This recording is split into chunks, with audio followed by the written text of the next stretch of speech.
Dear Avrona, here is our MSI RTX 4060 Ti Gaming X Trio. We are very proud of it, smiley face, and it would be delightful if you could showcase it on your very channel with your regular spectacular footage. We are sure that your audience will enjoy it.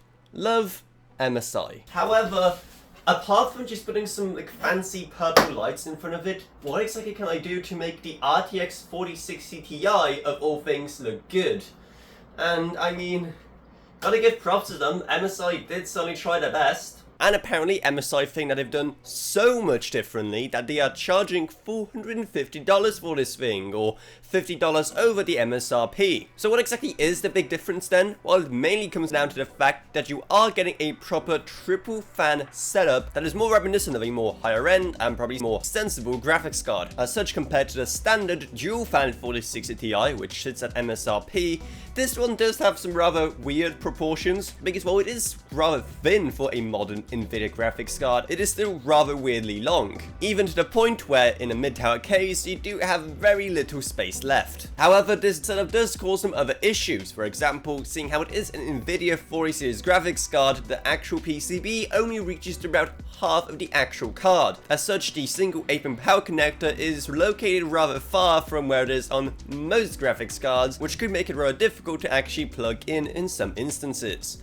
However, this cooling setup is more than worth it for the actually rather fantastic cooling performance that this card provides, leaving plenty of room for overclocking with MSI's own afterburner software, though the single 8-pin power connector does definitely limit that somewhat. Now, when it comes to actual performance, well, it's an RTX 4060 Ti, so it's about what you expect. In the backwards and no longer relevant resolution of 1080p, I like to think that if I constantly say that, it will finally become true, you can easily get hundreds of frames in all of your favorite games. And 1440p surprisingly didn't have as much of a drop in performance as I would have imagined.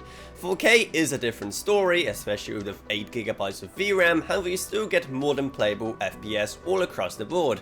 And of course, seeing how it is an Nvidia 40 series graphics card, if you're not happy with the performance, well, some light DLSS with frame generation will do wonders, of course. But beyond that, what is exactly unique to MSI's Gaming X Trio?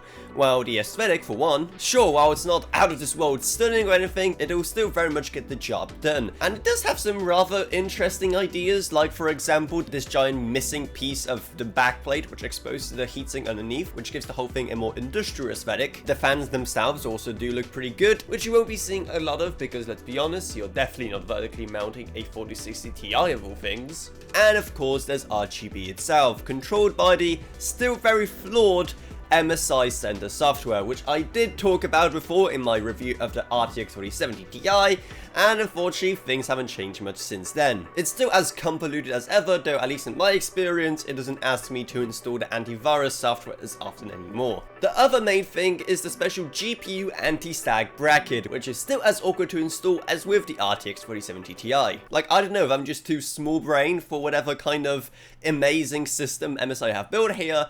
I don't care, it's just awkward, okay? Oh yeah, and then there's the I/O, which, I mean, do I even have to mention at this point? It looks like only Asus are the bastion of having more than a single HDMI port this generation, which is rather disappointing.